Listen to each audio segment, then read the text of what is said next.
the people who are tuned into this session. So if you look at the bottom of the screen, you can see a chat button. It'd be really great if you could introduce yourself and say who you are and where you're from, so we can get a sense of the audience who's out there, because it's a bit strange talking to your own screen in your own spare room. So yeah, if you could do that, that would be great, but no worries if you can't. So we're going to be going for about an hour and wrap up about 8 o'clock, and we really welcome as much interaction as possible. So I've introduced everyone. We're going to run through the session. We've got want to firstly look at some of the work we've been doing in Mid Cornwall, and then look at our experience of vaccination on the ground, and get some questions from you as well. But first of all, before we do anything else, we thought it'd be really good to hear from Keith, who is a real farmer in Mid Cornwall. Keith, can you tell us a bit about your experience of TB and how it's affected you and your farm? Yeah, good evening, everybody. I call it the total misery of dealing with TB in cattle. It's expensive. You cannot plan anything. It is hard to move, to do anything with your cattle, and that you can't move them. It costs more to keep them if you can't move or sell them. And the side of it that the public don't see, I mean, my first run-in with TB was I had a bull. I hired a bull. And this thing went down with TB when I was about to move it again. I had to have a pre-movement test, and it proved positive. And they had to come and put it down on the premises. And with health and safety and all this, with the ministry, when they come to do anything, I had to stand one side of a gate with a bucket of corn. The bull was eating out of the bucket. I was rubbing his neck, and the chap the other side of the gate shot it. And I aren't in farming to see things like that happen. It was heartbreaking, and I got to be honest, it nearly finished me. Like, you know, I didn't want to see this sort of thing happen. And there's all sorts of tales you hear about it, but it's costing the country, costing us personally a lot of money, a lot of effort, and a lot of worry. Thank you, Keith. That's really moving story there from you. Not story, but experience of TB in your personal experience. So thank you for sharing that. I should say as well that this session is being recorded. So welcome to all those people who are watching this session after it's been recorded and it's now being played on YouTube. So going from Keith's personal experience of TB on his farm, let's move over to our scientist for the evening, and Rosie Woodruff, to tell us a bit more about.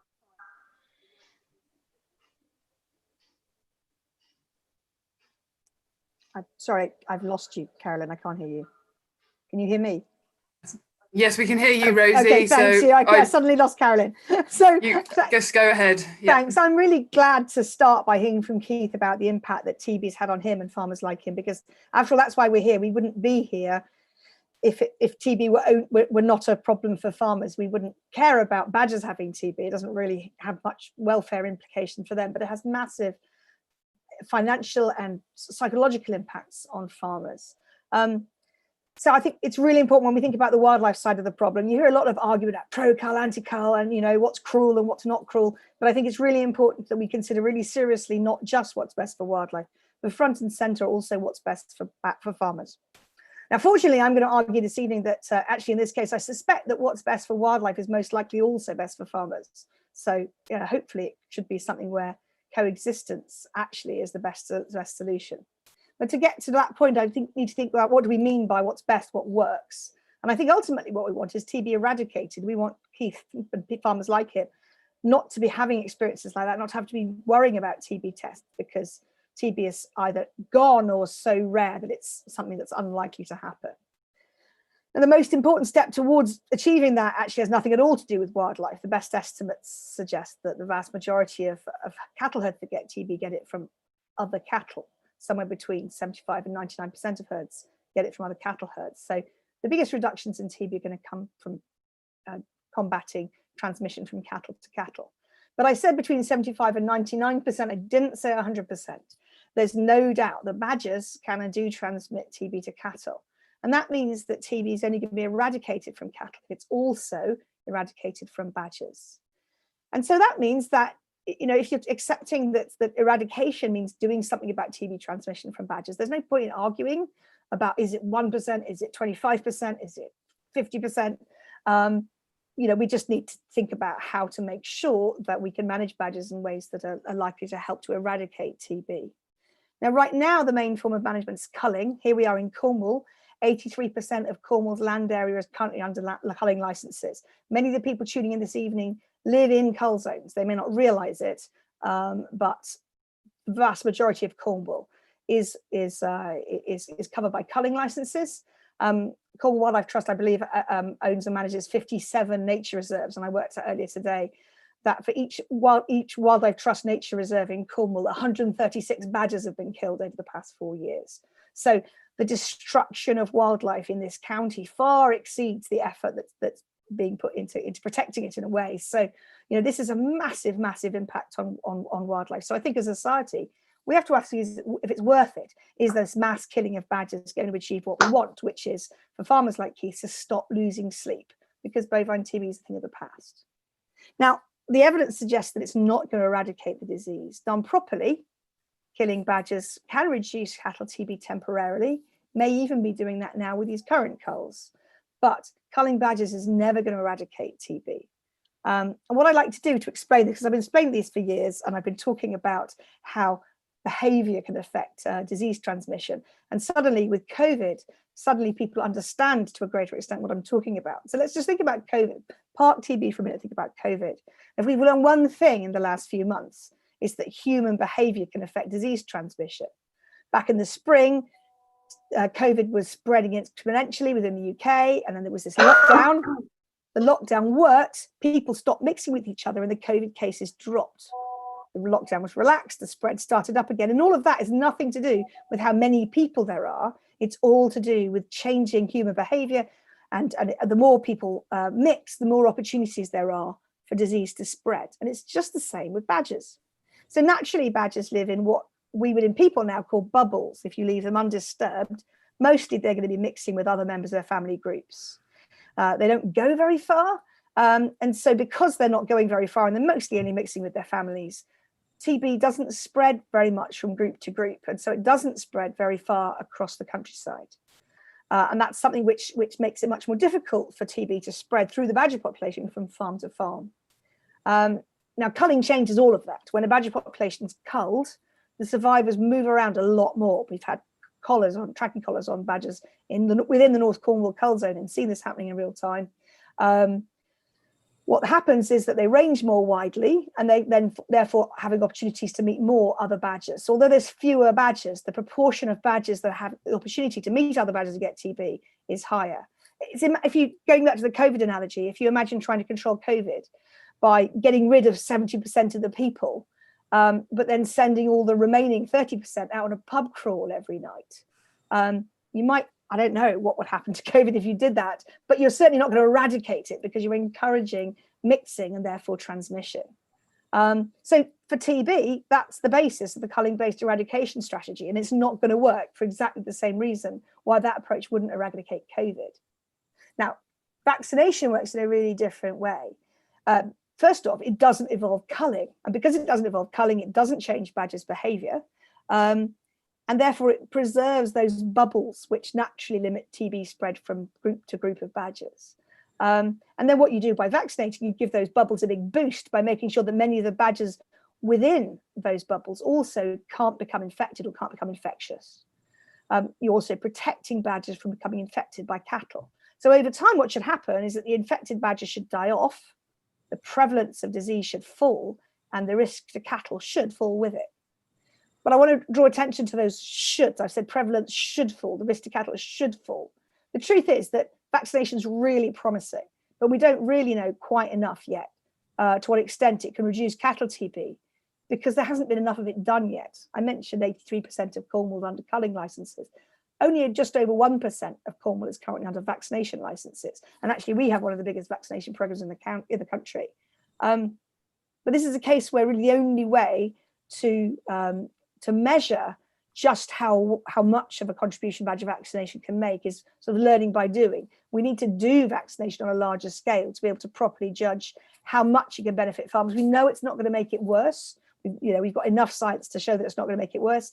All the evidence suggests this is likely to be really beneficial and help move farming towards TB eradication in combination with combating cattle transmission.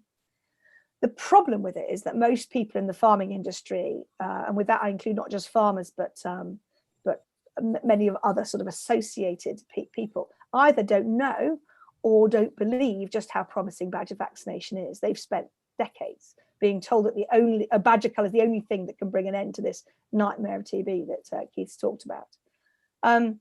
Now, that's likely to change. The government has made a policy announcement back in March saying that its plan was gradually to move away from Badger culling and towards vaccination. That is a huge transition. It's logistically really difficult because you just got that's thousands and thousands of badgers to be trapped and vaccinated.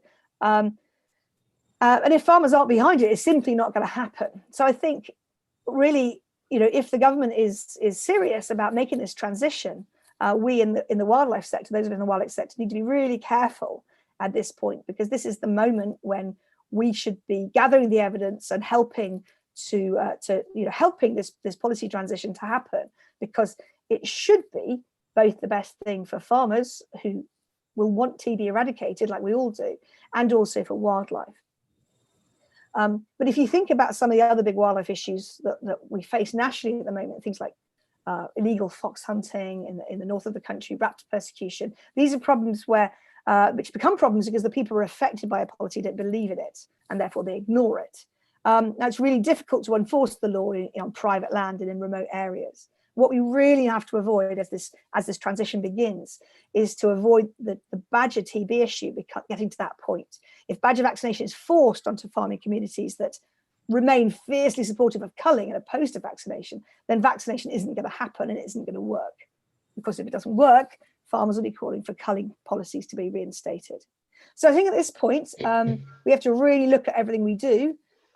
We need to be gathering that evidence, but you also need to be thinking really carefully about making sure that we're working in partnership with farmers, trying together to gain a sort of shared understanding of what the evidence is, rather than trying to make the issue even more polarized. Polarizing this issue isn't going to solve the problem for farmers or wildlife. So I'm really thrilled to be here today, with Keith and with wildlife conservation. I'm a scientist kind of sitting in between. This is exactly what we need to be able to combat this very, very technically difficult problem. Great, thank you, Rosie. So you've emphasised that the government have said that their policy overall is to move from culling towards vaccination, and what you've described as some of the science behind the vaccination. And linked to that, we've got a question in from Liz, I believe, who's also interested to know whether other animals pass bovine TB to cattle. Yes, so they can do. So a lot of mammals can get bovine TB, including people, right? Actually, I should have said that. That's why we're trying to control bovine TB, because people can get it, and it used to be that thousands of people each year died from it back in the 1930s. So this is certainly something that a lot of mammals can get, but a lot of them can't necessarily pass it on. Probably the greatest other wildlife source is likely to be deer. All different deer species actually can get TB and pass it on, but there's little doubt that badgers appear to be among wildlife the principal wildlife source. Now, repeating that most of this transmission is cattle to cattle, and the wildlife element of it is important, but it's small relative to the cattle to cattle transmission. Thank you, Rosie. And there's another question. Which says Badger vaccination doesn't work on animals that already have TB. Is this a problem? It's true. Yeah, that's a really important one, because this is a vaccine, not a cure. Just like if you're vaccinated against measles, it doesn't cure you if you've got measles. But what's really important to bear in mind is that in most badger almost all badger populations, I'm trying to think of ever come across a badger population where more than half of the badgers were infected. Usually it's about 10%. Our testing last year in our vaccination areas in West and Mid Cornwall, we had about, I think, 4 or 5% of the badgers tested positive. So most of the badgers don't have TB. And so the vaccination works by protecting the ones that don't have it. So it doesn't make the ones which have it cured. It doesn't make them sort of magically disappear. Probably doesn't do anything to them. But badgers die off at about 25 to 30% a year. So after 3 or 4 years, most of those animals should have died off. So we would expect, relatively rapidly, over the course of a few years, to see changes, reductions, not just changes, reductions in the proportion of badgers with TB in response to badger vaccination. Okay, thanks, Rosie. And just on a more practical basis, I know you've had some personal experiences of vaccinating badgers and issues, but maybe you could tell us about some of the issues practically that come about when you're vaccinating badgers. Sure. So vaccinating badgers at the moment still requires you to get the badger in a cage and stick a needle in it. If you're vaccinating foxes against rabies, you can fly around in an aeroplane dropping baits out of aeroplanes, and foxes come along and eat the bait, and you don't have to get down and dirty with the badgers. There's a variety of reasons why an oral vaccine. So there is an oral vaccine that's been developed in Ireland, and that would be a lot. It'd be preferable in some ways, but nevertheless, because the really important thing is you have to make sure that this vaccine isn't consumed by cattle, because if cattle get vaccinated by accident, it's great to be developing a cattle vaccine. But if cattle are vaccinated sort of by accident, they're going to test positive, and everyone's going to think they've got TB and have to be slaughtered. So you can't just chuck the vaccine out of aeroplanes like you would with rabies vaccine. So you've got to get the badger in a cage. That means you've got to be, physically close to it, close enough to stick a needle in it. 30 years I've been not vaccinating badgers. 30 years I've been trapping badgers. This year was the first time I got bitten. So I think I deserved it, actually, the number of needles I'd stuck in badgers, and it's all healed now. Badger revenge. But I am waiting. Now it's the end of the season, and it's time to send off all the blood tests, all the blood samples. So I'm especially interested to know if that one had TB. Good, thank you, Rosie. Okay, final question, I think, for you, Rosie, and it comes from Jenny. So if badgers only transmit a small percentage of TB, what's the main culprit, and how can this be actioned? So most of the transmission's coming from other cattle, and the reason that is, so here in Cornwall, we're in the high risk area. Cornwall has had a TB problem for as long as there's been TB. Cornwall is, in fact, I'm sitting here in Penzance right now, and this is the sort of ground zero of the TB epidemic.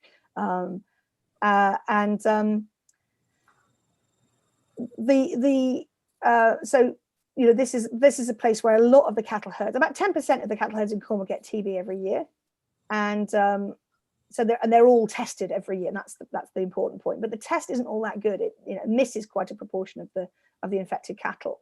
And so what you might have a herd that tests positive, and then it tests clear, and then another year later it tests positive again, and that's tended to have been blamed on the blooming badgers that have infected them again. But actually, it's probably just the test that missed the infected animals. That herd was probably infected the whole time.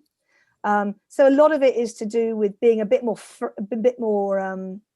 draconian, I'm afraid, with cattle testing. But also the government's now investing in cattle vaccination. And if cattle can be genuinely protected, and then we can move to a very, very different kind of way of trying to manage the disease. But and of course, a cattle vaccine would protect cattle not just from other cattle, but also from badgers. Back to you. Right. Thanks, Rosie. I'm now going to ask Cheryl Marriott, Head of Conservation at Cornwall Wildlife Trust, to say a bit about the project that you've been leading, Cheryl, for us in Cornwall. Yeah, thanks, Carolyn. So I'll just set the scene for how the Mid Cornwall project got started, and I'll be then having a chat to Keith about that. Thanks to Rosie for a brilliant introduction to the science for us, and we have to thank Rosie and the ZSL team for all their efforts helping with the vaccination that we're doing on our nature reserves and in Mid Cornwall, because we couldn't be doing all of that without that team, because they're the actual vaccinators. Okay, so I've been at Cornwall Wildlife Trust since 2004. We've been talking about cattle and TB and badgers for all of that time. We used to be quite timid about it. Then we completely changed the way we communicate about badger culling 4 years ago. At that time, culling was just happening in North Cornwall, and we'd been invited to the Cornwall TB eradication group. This is a partnership set up by DEFRA in Cornwall, with wildlife groups, farmers, vets and farming groups. So I was preparing for that meeting with some trepidation, and I was doing that by filling my head with facts and figures about badger culling and why I thought it was the wrong thing to do. And I was really just preparing to fight my corner. That was how I was feeling about going to that meeting. Luckily, before I actually went to it, I was introduced to some social science research on bovine TB. And I had one of those light bulb moments, thankfully. That social science highlighted 3 key things which really changed the way we thought about it at Cornwall Wildlife Trust. The first thing was that they found that the views on culling are so polarised now that changing minds is almost impossible. So if everyone who's watching this thinks about their own view on this, which is likely to be quite strong one way or the other, you have as much chance persuading somebody to come around to your view as they have of persuading you to come around to theirs. And when you think about that, you do wonder why we spend so much time arguing about it. And they also found, the social scientists, that it doesn't matter what evidence you put in front of people, because they won't believe the evidence that you're showing them. That was the first thing about how polarized it's got. The second thing was that, and it seems quite obvious this, but when you tell somebody that you think what they're doing is wrong and that they shouldn't be doing it, you can very quickly get to the point where they don't want to talk to you at all. It's like siblings that go like, la, la, la, la, la, I can't hear you. You can very quickly get to that point. So that made us think about the farmers that we work with very successfully on nature conservation projects. We don't want to get to that stage. We need farming community to be working together if we're going to bring nature back. That's the second thing. The third one was that when you get into the argument, and I think of the arguing about culling as like a black hole with its own gravity that pulls you in. If you're arguing about badger culling, you're not working collaboratively and innovatively on that very problem that you're trying to fix. And that was the third thing that the social scientists pointed out. So we took all that away and thought about that. So, well, what is it that we want to see in Cornwall? We can sit and wait for government policy to change, and hopefully that will become reality. But like Rosie said, we need the farmers and landowners to believe in this alternative. So we want to get to the point where farmers and landowners choose vaccination over culling. And that's because they know about benefits of vaccination and the potential benefits of vaccination to their cattle. There's lots of other practical benefits of vaccination over culling as well. But we need to get to those farmers and raise the profile of vaccination. So we talked to our trustees about this, and we decided to stop talking about being anti-cull, and that we would just talk about vaccination. So it's quite a straightforward change, but I do think that it's had quite a profound impact on how we work. It certainly meant that we could have those really difficult conversations in that TB group. without falling into the arguments. And Rosie sits on that partnership with me. And we have seen over time, okay, we're not trying to change people's minds about culling, but we have seen over time that some of the people on there seem to be more positive about vaccination, about its potential. So I think the stance that we've taken is working. It also helped to lead on to the Mid Cornwall project. So there's a much more tangible example that we can talk about now. But that's just the background to how we at Cornwall Wildlife Trust changed the way we talk about it. Thank you, Cheryl. And so in 2018, Cornwall Wildlife Trust started a project to vaccinate badgers on our own nature reserves because we felt it was important to practice what we preach.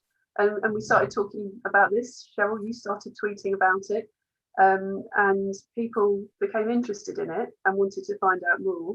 And one of those people who wanted to find out more was you, Keith, from your farm in St Stephen's in Mid Cornwall. You heard all about it, and over to you two. Cheryl, if you want to pick up the story from there. Yeah, thank you. So I was sat in the office one day and this chap, Keith Truscott, rang me up. I remember that conversation very well, Keith. Do you? Yeah, very much so, dear. I do remember it. And probably a big changing point for both of us, actually. At the time, I'm going back Christmas before last. And at that time, we around here as a group and that were becoming under pressure from the cull companies to sign up. We'd been to meetings, and for one reason or another, we're very unsure about the cull. And at the time, somebody said to me, why don't you ring the Wildlife Trust? So that's when I rang you, because I didn't realize there might be an alternative. And after our very long conversation, you actually convinced me that you was worth listening to. And that was a first in your life, wasn't it? But, you know, and it went from there, because doing nothing is not an answer. We had to do something, like, you know, and there was several of us around here who for various different reasons were uncertain about going down the route of a cull, because myself, I thought it was a sledgehammer to crack a nut. I also thought that in my land where I operate too, I don't see many badgers, but I see a lot of deer. So when we finish, get the badgers extinct, do we start on the deer then? Like, you know, where have we got the right to do that? That was my opinion of it in the beginning. Yeah, and some of the, because you do rent some land as well, didn't you? And there was issues with the landlord that meant that culling wasn't even an option for some of you. That's what prompted me to get in contact with you in the beginning, Cheryl, because I actually only own about 50 acres and I haven't got a badger set on any of my land. But I grazed probably near 400 of a clay company's land. And there's no way on earth they would allow culling on their land. So, you know, we had to look into the possibility, or personally, I had to look into see if there was an alternative. And when you came up with a reasonable argument, I thought was well worth listening to. And a lot of my colleagues around this parish were of the same opinion of me for one reason or another. They weren't happy with going around with the cull. So we got a little group of us together. I think it was probably about 15 on the first night we had a meeting. Yeah, I think it was more. I was expecting about 12 people from what you said. And then Tom and I came along and I think it might have been 30 in the end. But there were people from the coal company there as well, which was fine by me, because we weren't saying anything that we wouldn't say in front of any group. So that was I was there with my flip chart, telling you everything I knew about vaccination that I'd learned from Rosie. But I thought it was really important to tell you what we didn't know as well, because this wasn't at all about persuading people. not to cull or persuading people to vaccinate, but I just wanted to give you the information that I'd seen so that you were all in a position to make your own minds up. I think that was the greatest asset of the evening altogether, was the fact that there were so many of us there. Like you say, there was about 30, I think about 15 signed up eventually. But the biggest thing about that evening, there was cull people there. You laid your cards on the table. You was straight, you was true. You told us what you knew and what you didn't know, and you left it to us to make up our minds. But you gave such a convincing argument that over a period, we didn't expect it right away, but over a period of 4 years, we should be eradicating TB in the cattle, like, you know. And I'm so proud of the fact that so many from that meeting actually have joined up and have stuck together and still hanging in there, as well as the people from the cull there saying, you know, what they were saying. They wanted us to join the cull and that, but I think it was a great feather in your cap, mate, the way you put it over, and you got through to us, and we stayed true to you, and you stayed true to us, and it's been very good. Yeah, thank you. It was good. I don't think I'll ever forget that meeting, because by the end, half the people signed up to be part of this, and that's not what you're led to think. That I think people perhaps think that farmers are all would always go down the culling route, but I think what it surprised me how little people knew about vaccination. But then when we were able to talk about it and not get into any arguments because of what I was saying before, everyone seemed quite open-minded but challenged, you know, asked really good questions. And yeah, half signed up, and then a few more signed up later on. So yeah, and then Tom and I remember us driving back, and we were like, oh, crumbs, we might have to start a vaccination project in Mid Cornwall, which wasn't the plan. The plan was always just to do our nature reserve. So, but it was, what a nice problem to have, and thankfully Rosie and her team stepped in to help. We've talked, haven't we, Keith, about what you like about being part of the vaccination project. Well, the thing that is, I find that most of us are really pleased with, is the fact that, well, we all believe in that it is working. I mean, we've got some results around here that we aren't going to shout it from the rooftops yet, but we all got a smile on our face, to be honest. And well done to you all. The biggest pluses of it is, to me, I can go sleep at night a lot easier thinking that there's people out there trapping badgers and vaccinating.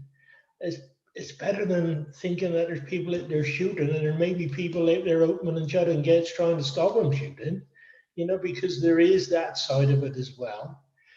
A lot of my friends and colleagues who are in the group, they also sell from the farm gate. And the biggest thing I found about this is how on board the general public are. We are actually ticking a lot of boxes here. Whether that's good or bad, I don't know, but we aren't alienating people. We're going about things in a way that the general public seem to be more agreeable of. And I think we're going the right way down the line of doing it properly. Like, you know, I think we get in great results. Like I say, we mustn't shout too loud about it yet, but I think we're going in the right direction. I think over 4 years, give the job a fair crack of the whip, and we're in the right way. Thank you, Keith. Speaking of the general public, we've got a few more questions that have come in. And there's one for Rosie. This is a question from David. Once badgers have been vaccinated, do they need to be vaccinated again? So that's a really, really good question. And actually, I don't really know the answers. We don't know how long immunity lasts. But in a way, it doesn't really matter, because we have to vaccinate every year to get the cubs that are born each year. And actually getting the cubs is ideal because if you can get them, most cubs aren't, so they're not born with TB, and actually they tend not to have TB early in their life. So if we can get in there early and vaccinate them, then that's great. So we go there, and then the cost of this is not so much the vaccine as the process of getting the badger in the cage. So once we've got a badger in the cage, we just vaccinate everyone we capture. So yeah, so it sort of doesn't really matter, but yeah, we'll be vaccinate annually because of the cubs. Great, thank you. And there's another question actually, which I'm going to put to both Keith and Cheryl, if that's okay. If you had a magic wand, how would you make or encourage more farmers to be attracted to participating in vaccination? Well, in my mind is let them look at our results we're going to get in another year or two's time. Because at the moment, we've done our second year, and we got one farmer in the group who's had TB, been under restrictions for 15 years. First time he's ever gone clear in 15 years, and he'd sold his herd of cattle because he wanted to get out, and now he can make the right money on them, and I think we're doing a marvelous job. And we'll stand up and let the results prove their way forward.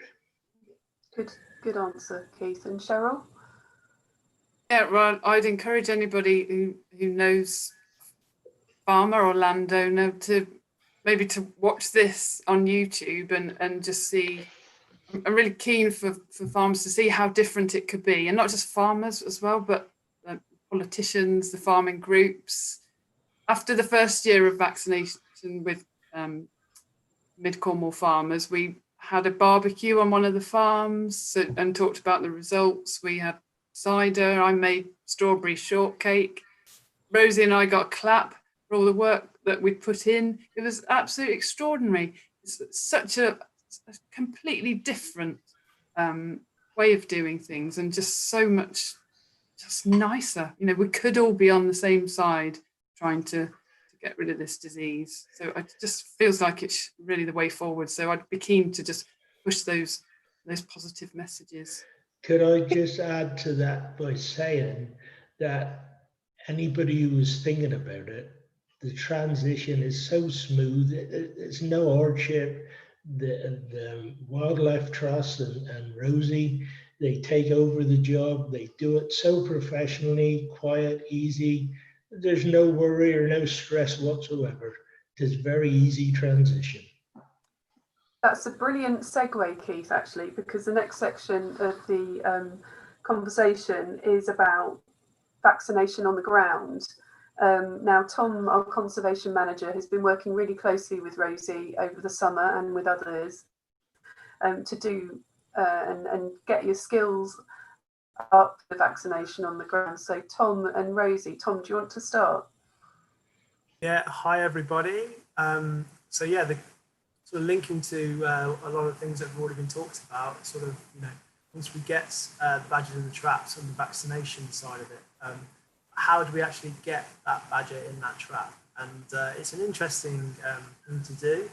I've got a background in lots of badger surveys, but actually going to that next level to sort of get badgers vaccinated in a trap is an interesting process, but a really quite enjoyable process too. And having farmers involved and volunteers is all part of it. So I'll just give you a bit of a heads up on how that works now. So we've got these badger vaccination traps. I'm not sure if many people have seen what they are, but basically they are a cage. They're just over 1 metre long by about 1/2 metre wide.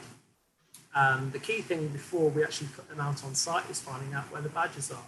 And again, really valuable working with farmers and landowners, because in general, they know where their badger sets are. So it saves us a lot of time on site when we're doing our site surveys, actually to look and find out where these badgers are.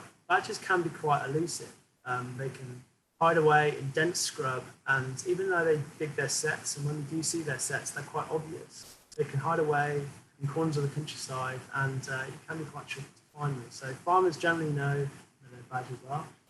And so as a result of that, we can go out and do that sort of on the ground, ground truthing to look for activity and decide if we want to put out badger traps. So once we know where those badger sets are active and we have a plan of how we're going to get those traps on site, we bring along our traps and decide on the size of the set and the size of the site and place our traps on site.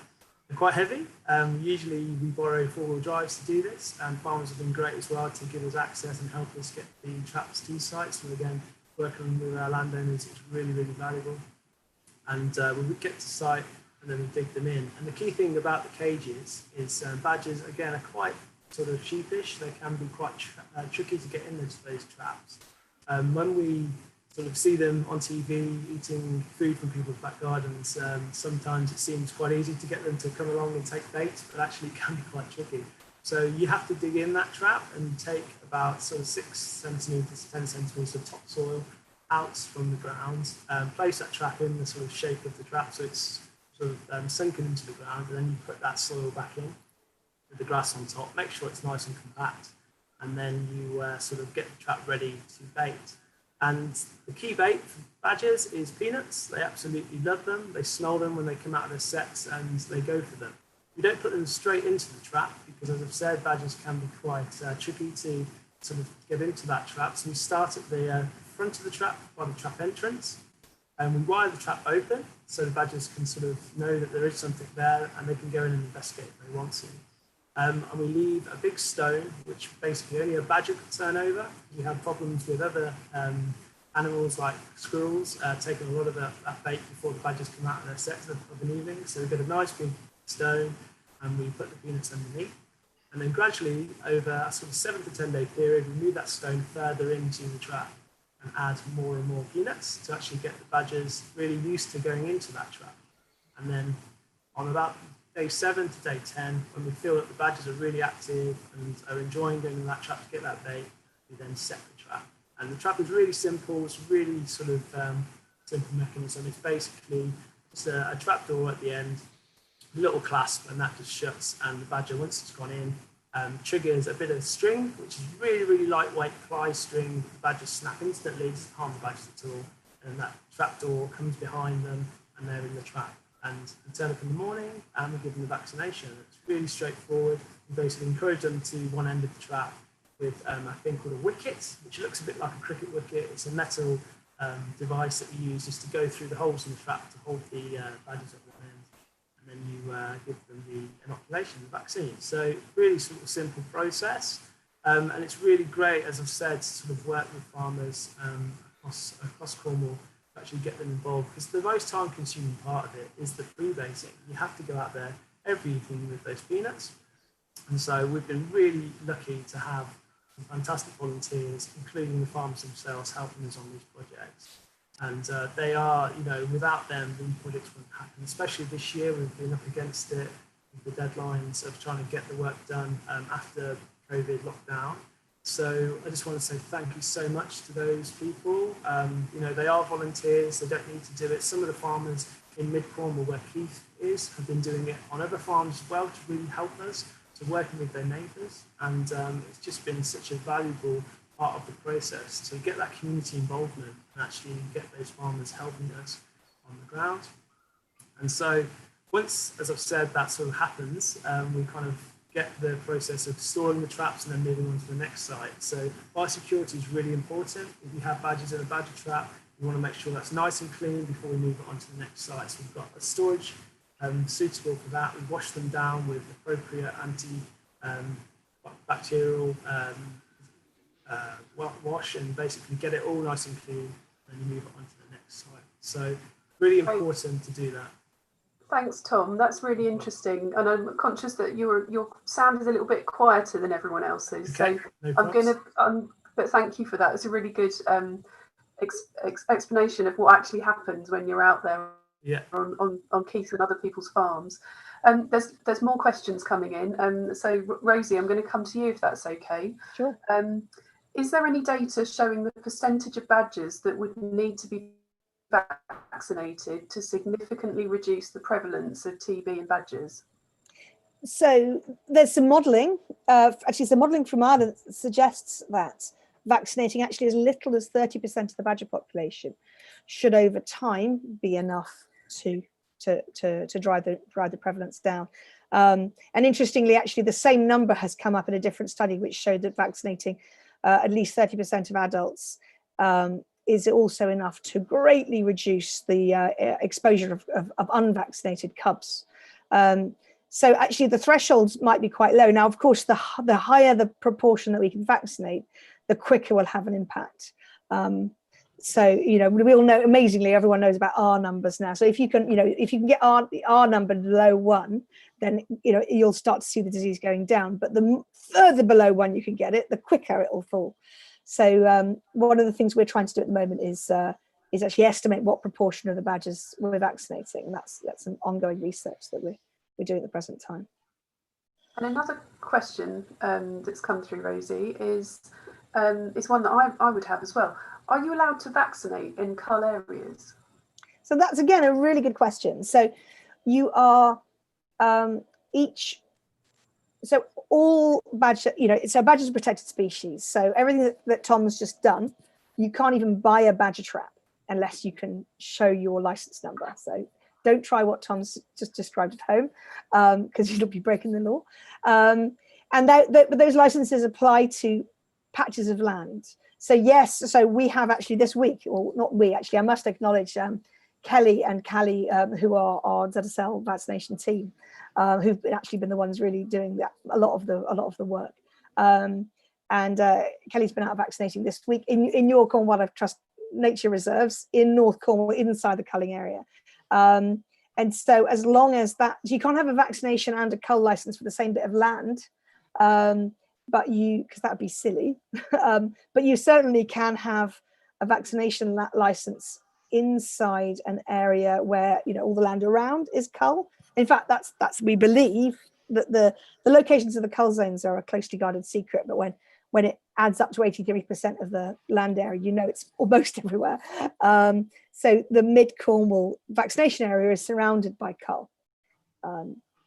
So yes, you can, and certainly if you're, you know, if you live in a cull zone and you want to vaccinate, you certainly shouldn't be put off. Bearing in mind also that the government's stated policy, it hasn't actually done anything about it yet, but it has said that it's going to be piloting vaccination in cull zone, in former cull zones, and starting to transition from culling to vaccination.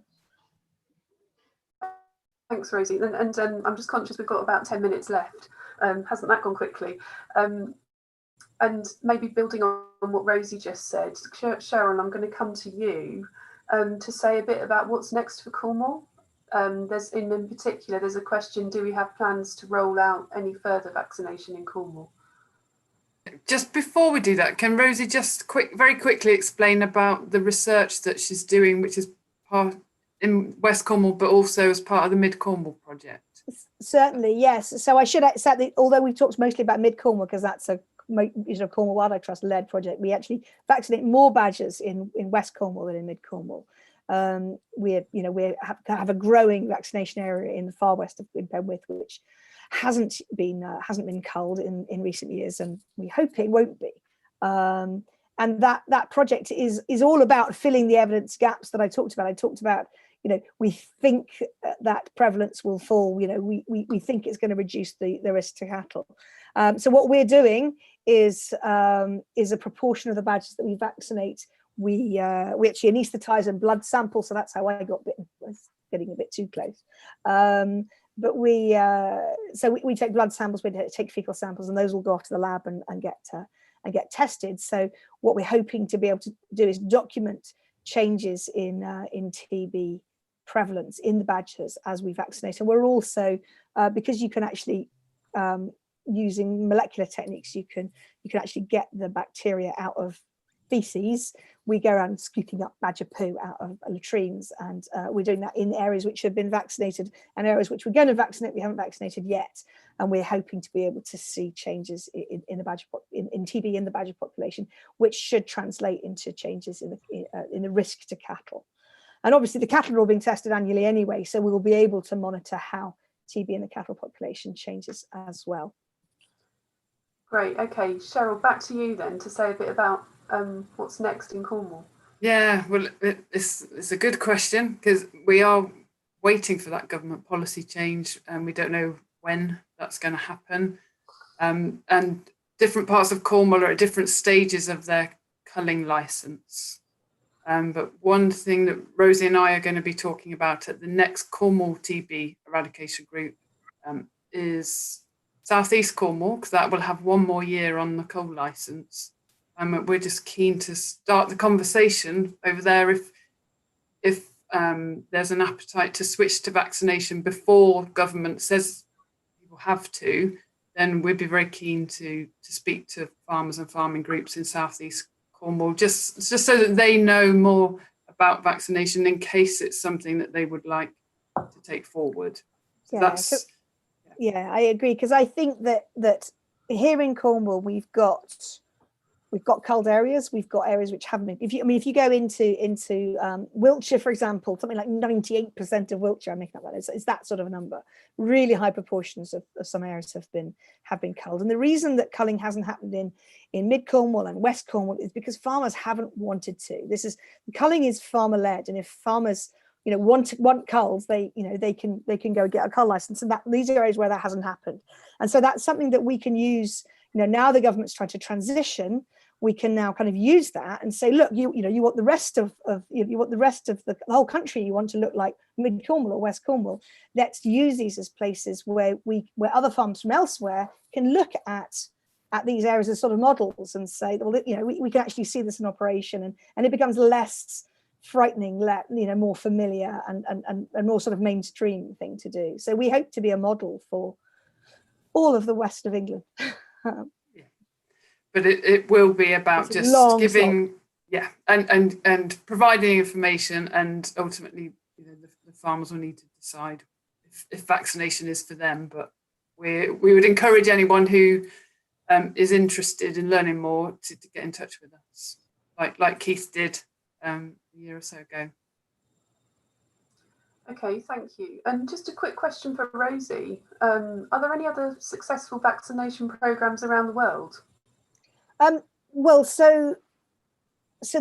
with badgers, the badger TB problem is mostly restricted to British Isles. So there's actually been a trial in the Republic of Ireland where badgers are also play an important role in TB dynamics, and they have shown that they actually compared side by side vaccination and culling, and found that vaccination was sort of not no worse than culling, no worse than culling, and that's, as far as they were concerned, that was kind of good enough. So that that's really important. Badger ecology is a bit different in the Republic of Ireland, so we've sort of been a little bit careful about extrapolating from there. But that's sort of what evidence there is. There's very energetic vaccination of badgers going on in other parts of England, although they're not really accompanied by the same level of scientific monitoring as that we're doing here in Cornwall. But if you think about things like, if you switch to other pathogens, then you think about vaccination of red foxes across Europe, or raccoons in North America to control rabies, then rabies has been beaten back by thousands of miles and eradicated from Western Europe through vaccination of wild foxes. So although there's any immunologist listening will be going, oh, but it's so different. The immunology of this is really different. But it does show it's possible to deliver wildlife vaccine at scale and have a disease control impact. Thank you, Rosie. Okay, so there's well over 120 people tuned into this session at the moment. Many of those people may have already written to their MP supporting badger vaccination, and they may have taken many other actions as well. But for those people watching, Cheryl, perhaps this is one for you, and everyone else can follow. What actions would you recommend that the people watching can take? I think, contacting your MP is a good one. Just maybe getting into conversations with farmers that but in a positive way. So do they know much about badger vaccination and the potential to bring TB in cattle down? And if not, there's a really good, I've got it printed out here, fact sheet on the TB hub. I don't know if that's back to front to everybody, but if you go onto the TB, just search for the TB hub, under the wildlife tab. It's a really good fact sheet there, funded by DEFRA. So it's not, people can trust the information. It's a NERC funded thing. So I just encourage any farmers or landowners to have a look at that and get in touch with us. Keith? I think conversation and education and people be prepared to listen to the facts. If I don't do anything else in my life, I'm actually proud that I rang Cheryl and helped to get this going, because I think it's the way forward and we got something to be proud of there.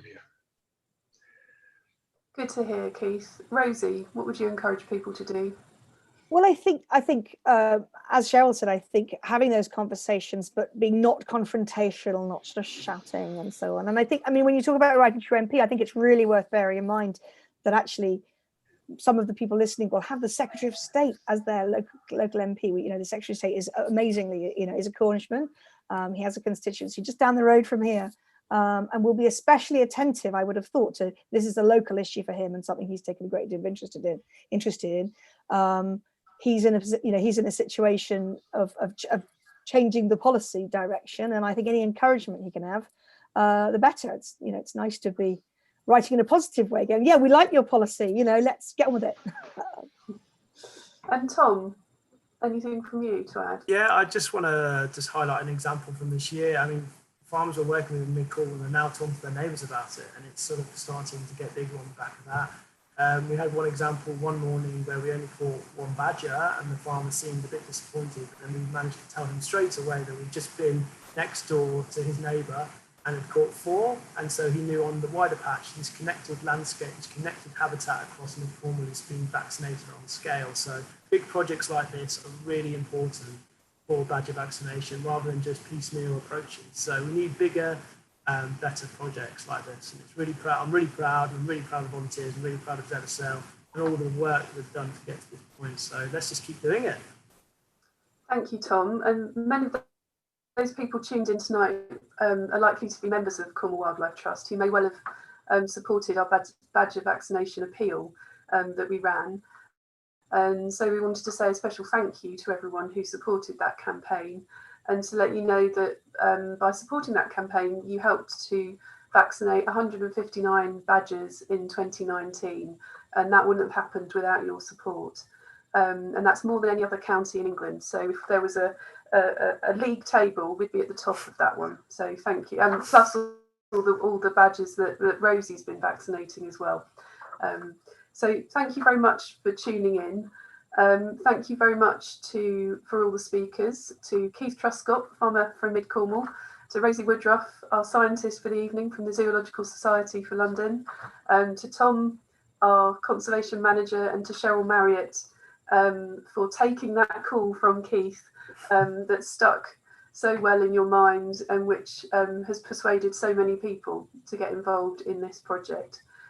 So thank you everyone for tuning in, thank you for joining us, and thank you for your support for Cornwall Wildlife Trust, for Zoological Society of London, and for the farming community of Cornwall. Thank you.